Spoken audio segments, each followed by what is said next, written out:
नमस्कार, मैं संजय पंडित।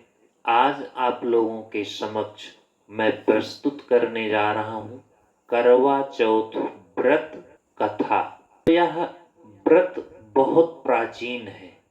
यह व्रत महाभारत काल के पहले से है।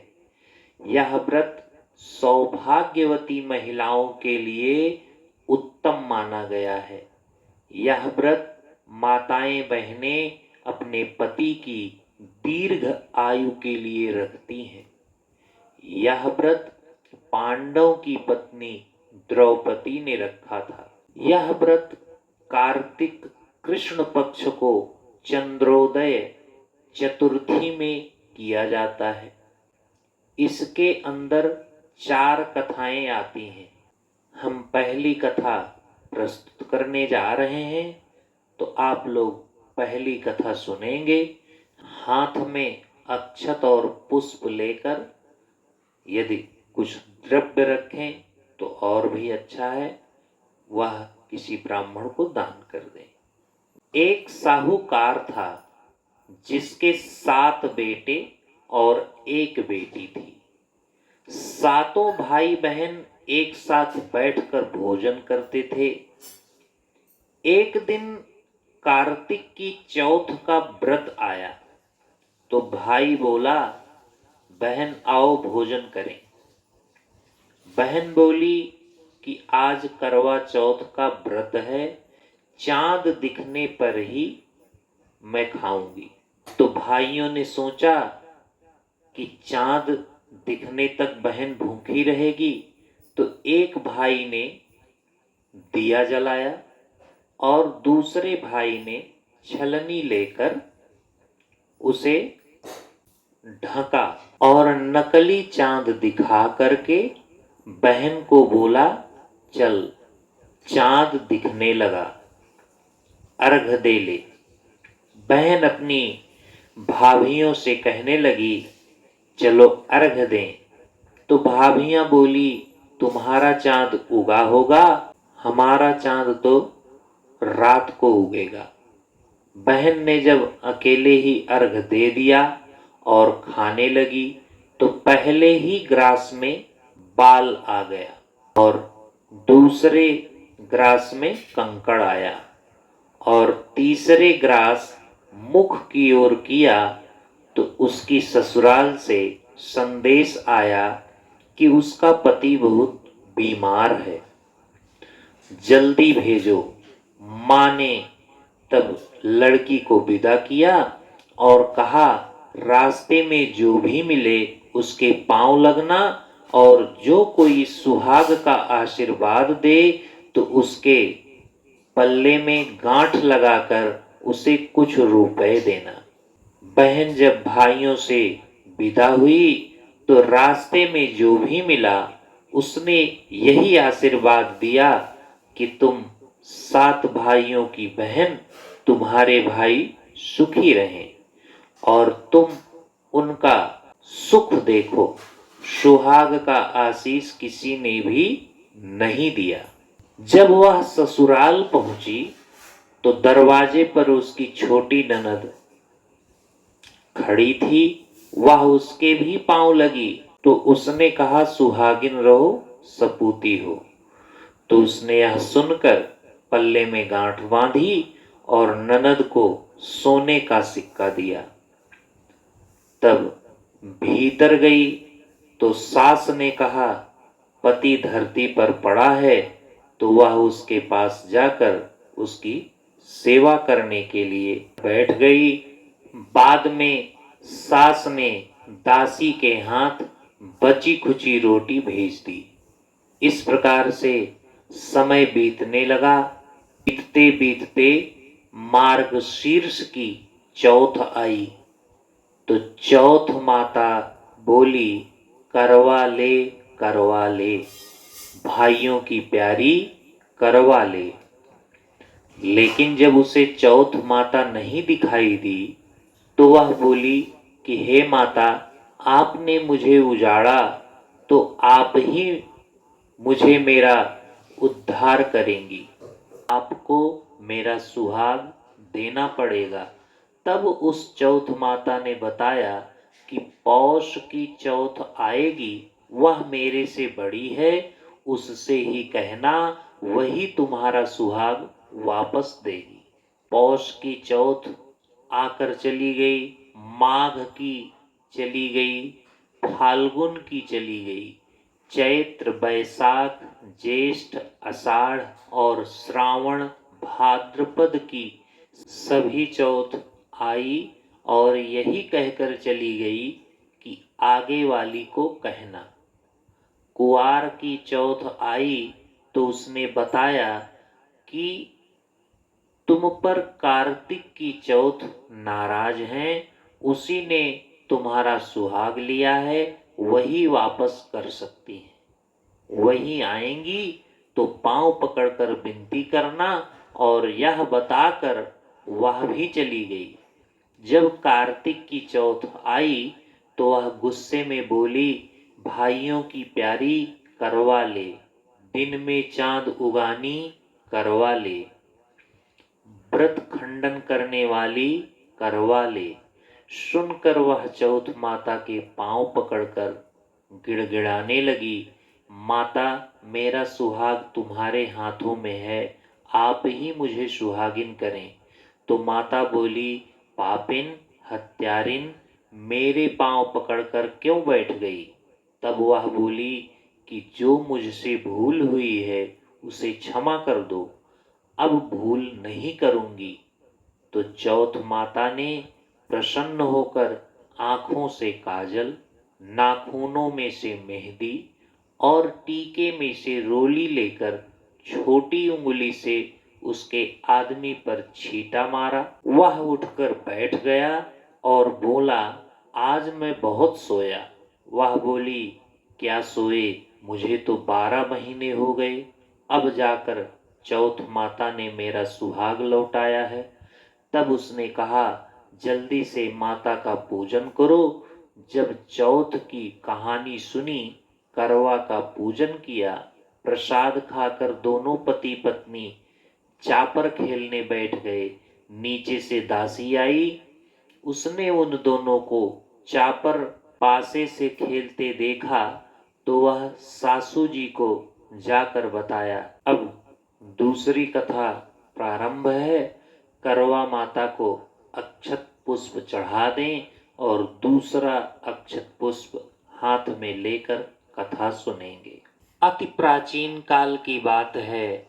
एक बार पांडु पुत्र अर्जुन नीलगिरी पर्वत पर तप करने चले गए थे। उधर पांडवों पर अनेक मुसीबतें पहले से ही थी। इससे द्रौपदी ने शोक विहल होकर कृष्ण की आराधना की। भगवान श्री कृष्ण उपस्थित हुए और उन्होंने कहा, कहो कृष्णा, क्या कष्ट है तुम्हें? द्रौपदी ने हाथ जोड़कर कहा, मुझे क्या कष्ट है, आप तो स्वयं जानते हैं, आप तो अंतर्यामी हैं, मुझे कष्टों के बोझ ने विह्वल कर दिया है। क्या कोई उपाय है जो इनसे छुटकारा मिल सके? तो श्री कृष्ण भगवान ने कहा कि तुम्हारा प्रश्न अति उत्तम है द्रौपदी। द्रौपदी ने पूछा, फिर मुझ दुखी नारी का कष्ट दूर करने का उपाय बताएं। तो भगवान श्री कृष्ण ने कहा कि यही प्रश्न एक बार पार्वती जी ने शिव जी से किया था। तब श्री शिव जी ने करवा चौथ का विधान बताया था। द्रौपदी ने कहा, फिर प्रभु करवा चौथ की जानकारी मुझे भी दीजिए, उसकी कथा कहिए।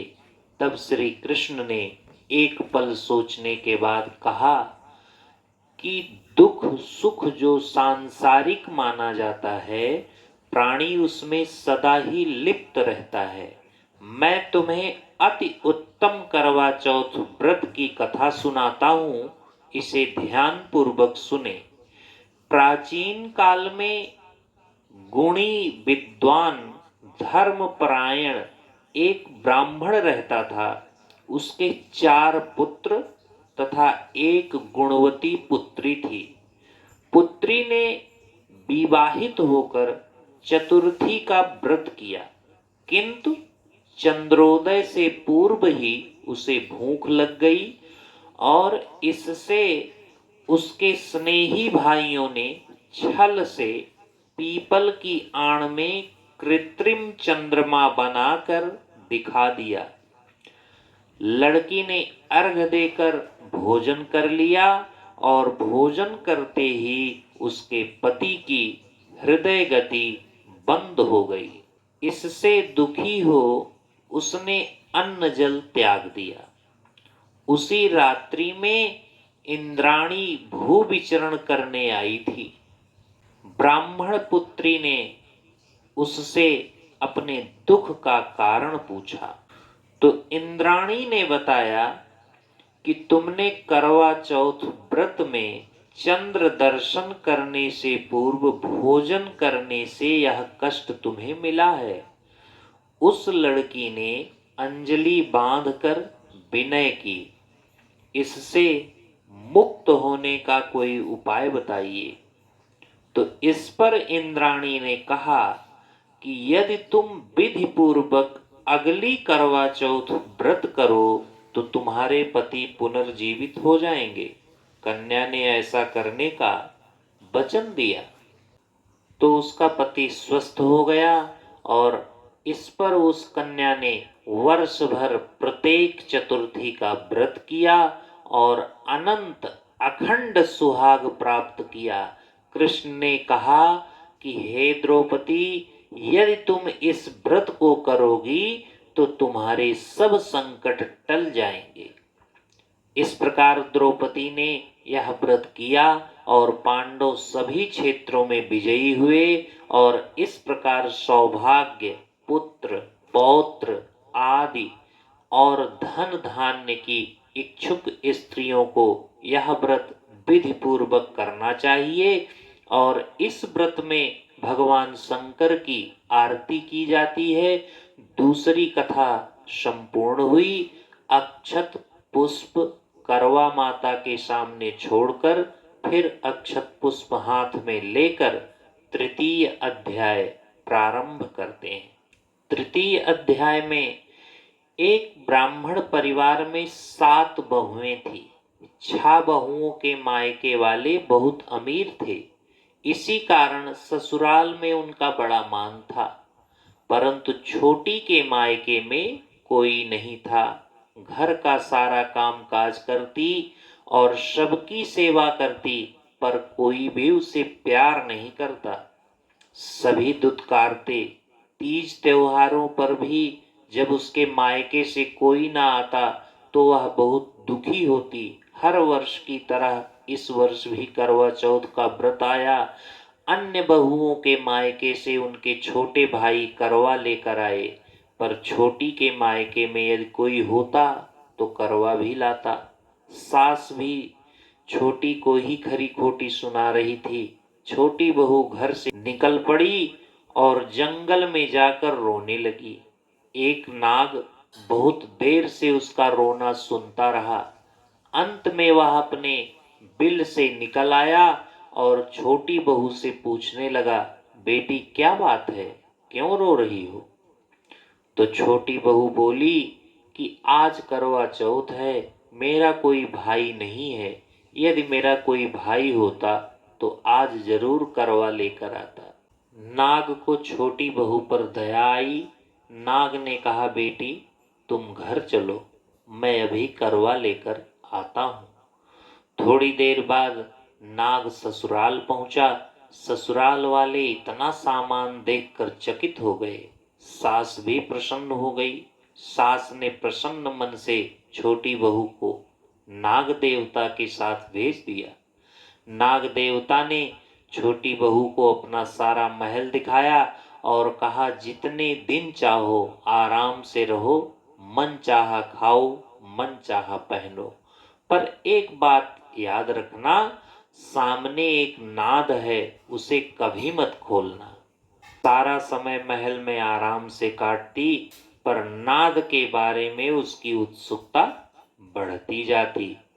एक दिन जब घर में कोई नहीं था तो उसने नाद को उठाकर देखा तो उसमें हजारों छोटे छोटे सांप के बच्चे इधर उधर रेंगने लगे। उसने जल्दी से नाद ढक दी और जल्दी में एक सांप की पूंछ नाद के नीचे आकर कट गई। शाम को नाग के आने पर छोटी ने अपनी गलती स्वीकार कर ली। नाग ने भी उसे क्षमा कर दिया और छोटी ने ससुराल जाने की इच्छा प्रकट की तो उसे धन रत्न आदि देकर विदा किया। छोटी के ससुराल में अब उसकी बड़ी इज्जत होने लगी। जिस सांप की पूंछ कटी थी उसे सभी बंडा कहकर तंग करते थे। एक दिन उसने अपनी माँ से पूछा कि मेरी पूंछ कैसे कटी। माँ ने कहा जिस छोटी बहू के नाद उठाने पर जल्दी से रखने में ही तेरी पूंछ कट गई। तो वह बोला कि मैं छोटी से बदला लूंगा। माँ के बहुत समझाने पर भी वह नहीं माना। एक दिन चुपचाप छोटी के घर में जा छुपा और मौका पाकर उसे काटने की सोचने लगा। छोटी बहू और उसकी सास में किसी बात पर बहस हो रही थी तो छोटी कसम खा खा कर कह रही थी कि मैंने ऐसा नहीं किया है, कि मुझे बंडा भैया से प्यारा कोई नहीं है। मैं उसकी कसम खाकर कहती हूँ कि मैंने ऐसा नहीं किया। बंडा ने जब सुना तो सोचने लगा कि जो मुझसे इतना प्यार करती है मैं उसे ही काटने आया हूँ। वह चुपचाप घर चला गया। माँ ने पूछा ले आए बहन से बदला। वह कहने लगा माँ बहन से कैसा बदला, तभी से बंडा भाई और छोटी बहन हो गया। भाई प्रतिवर्ष चौथ के दिन करवा लेकर जाता और बहन बड़े प्यार से करवा चौथ का व्रत करती। इस प्रकार यहाँ पर तीसरी व्रत कथा भी समाप्त हुई। अब हम लोग फिर से करवा माता को हाथ जोड़ प्रणाम करें और हाथ में अक्षत पुष्प लेकर चौथी कथा का श्रवण करेंगे। प्राचीन काल में एक पतिव्रता स्त्री अपने पति के साथ नदी के किनारे एक करवा नामक गांव में रहती थी। कार्तिक मास के कृष्ण पक्ष की चतुर्थी चौथ के दिन उसका पति स्नान करने गया। स्नान करते समय एक मगरमच्छ ने उसका पैर पकड़ लिया और वह करवा करवा नाम लेकर जोर जोर से अपनी पत्नी को पुकारने लगा। उसकी आवाज सुनकर उसकी पत्नी दौड़ कर आई और उसने मगर को कच्चे धागे से बांध दिया और मगर को बांधकर वह यमराज के यहाँ पहुँचती है और यमराज से बोली भगवन मगरमच्छ ने मेरे पति का पैर पकड़ लिया है, अतः पैर पकड़ने के अपराध में आप अपने बल से उस मगरमच्छ को नरक में ले जाओ। यमराज ने कहा कि अभी मगरमच्छ की आयु शेष है, मैं अभी उसे नहीं मार सकता। इस पर करवा ने कहा यदि आप ऐसा नहीं करोगे तो मैं आपको श्राप दे दूंगी। यह सुनकर यमराज डर गए और उस पतिव्रता स्त्री करवा के साथ जाकर मगरमच्छ को उन्होंने यमपुरी भेज दिया और करवा के पति को दीर्घ आयु प्रदान किया और उसी दिन से यह करवा चौथ मनाई जाती है और सुहागिन स्त्रियों के द्वारा व्रत रखा जाता है। हे करवा माता, जैसे तुमने अपने पति की रक्षा की वैसे सबके पतियों की रक्षा करना। इस प्रकार चौथा अध्याय भी पूर्ण होता है और करवा माता के सामने अक्षत और पुष्प छोड़ दें। बोलिए करवा माता की जय। आगे इस प्रकार का वीडियो देखने के लिए हमारा चैनल सब्सक्राइब करें और लाइक करें। धन्यवाद।